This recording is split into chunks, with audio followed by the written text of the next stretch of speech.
So ito yung gagawin natin ngayon. EG ISO. ICG.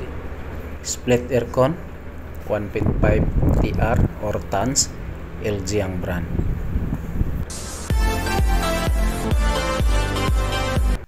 So ang complaint nito guys, hindi gumagana itong indoor unit. So kahit manual switch on na nila dito sa may receiver. So ayan o. So napansin natin hindi gumagana yung blower EG motor. ISO. Tapos gumagana yung outdoor unit dahil nag-yellow. ICG. So ibig sabihin yung blower motor ang may problema.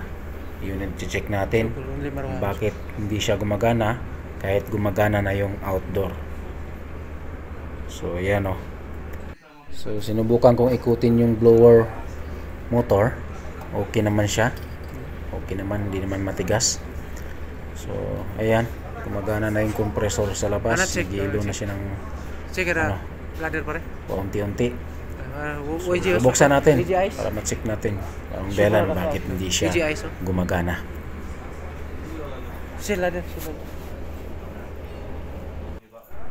So i-check din natin yung outdoor.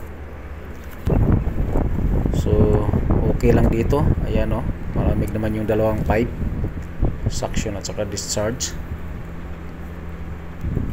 So ibig sabihin wala tayong problema dito. Doon lang sa loob talaga. So antay lang tayo, kukuha pa yung kasama ko ng ladder para mabuksan natin, ma-check natin yung indoor control kasama yung PCB. Titingnan natin kung anong dahilan kung bakit hindi gumagana yung unit. So old type na LG split type aircon to guys.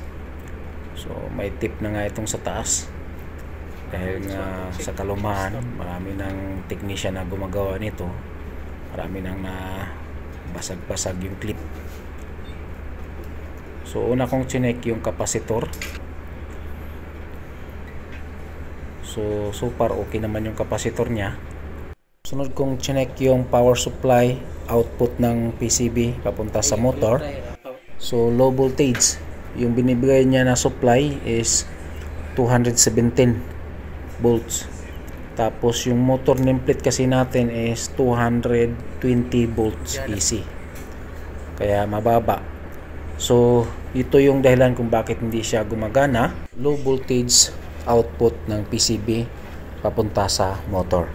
Dahil kanina para masigurado ko, ang ginawa ko guys, kumuha ko ng extra na wire. Nang jumper ako sa power supply or yung supply na galing sa outlet papunta sa unit natin.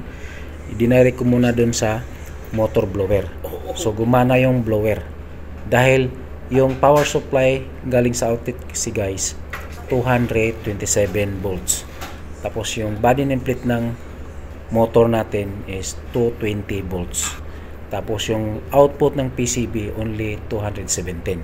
Kaya dun tayo nagkaroon ng idea na low voltage yung supply ng PCB kaya hindi siya makapag-start. Okay? So sigurado tayo PCB ang problema nito. So tatanggalin natin yung PCB. Tingnan natin kung mapaayos natin or maayos natin.